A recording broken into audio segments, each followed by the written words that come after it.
Menolong orang lain, bukan materi yang berlimpah ruah, tetapi hati yang kayalah yang ikhlas membantu orang lain.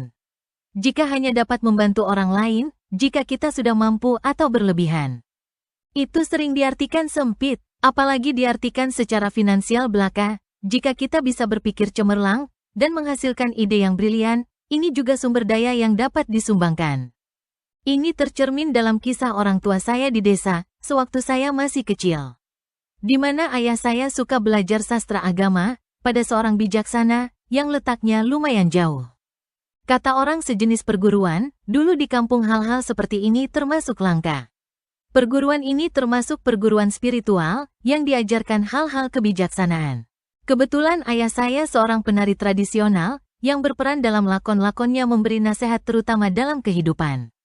Jadi penduduk desa yang sebagian besar petani kecil dan peternak menganggap sebagai tempat bertanya bila menemukan kesulitan, karena kegiatan yang bermanfaat bagi orang lain, sehingga orang-orang yang pernah ditolong merasa menjadi bagian keluarganya. Ini tercermin bila ada suatu acara di keluarga saya, mereka berduyun-duyun membantu. Ada yang membawa hasil bumi, tenaga, atau sesuai kemampuan mereka. Saya pernah diperingatkan oleh kakak saya. Saudara di keluarga saya diartikan secara luas. Di samping saudara satu darah, satu keturunan, saling ambil suami istri, jangan lupa saudara pertemanan orang tua saya. Sampai sekarang keluarga saya masih tetap berpegang teguh, meneruskan perjalanan persaudaraan itu. Anehnya saat ini, dengan kemajuan teknologi, anak-anaknya banyak yang sukses, berhasil.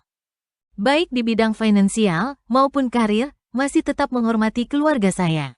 Malah kadang-kadang saya tidak mengenalnya, karena dahulu masih kecil-kecil. Saya suka berbalik bertanya, anak siapa ya? Setelah mereka menyebutkan nama ayahnya, segera saya teringat kembali. Maklum saya meninggalkan keluarga di desa sudah cukup lama, apalagi desa yang dulu sepi. Sekarang sudah ramai seperti kota kecil. Begitulah hati yang kaya menerima buahnya, tidak peduli apa yang akan kita dapatkan nantinya atas hasil perbuatan itu. Banyak keuntungan berupa bonus. Ketika kita dapat berbagi kebahagiaan, apalagi mampu mengurangi penderitaan mereka. Dari kebahagiaan ini, menurut para ahli dapat meningkatkan kekebalan tubuh kita. Oleh karena itu para bijaksana lebih tahan dari serangan suatu penyakit. Dengan demikian, bila kita memiliki masalah rumit, ada baiknya kita menolong orang lain, karena ini salah satu cara terbaik untuk keluar dari masalah itu. Menyadari hal ini, kesadaran diri saya meniru yang pernah dilakukan oleh ayah saya. Cuma ada bedanya, sesuai dengan perkembangan teknologi, melalui sarana sosial media. Keputusan saya, melakukan itu semua, sesuai pengalaman di atas, terbukti benar adanya. Dengan logika sebagai pegangan, seringkali kita takut berbagi ilmu, atau apa yang kita punya.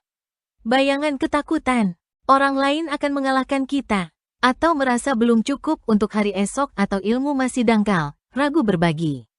Sebenarnya apa sih yang kita punya? Semua yang kita miliki adalah pemberian pencipta.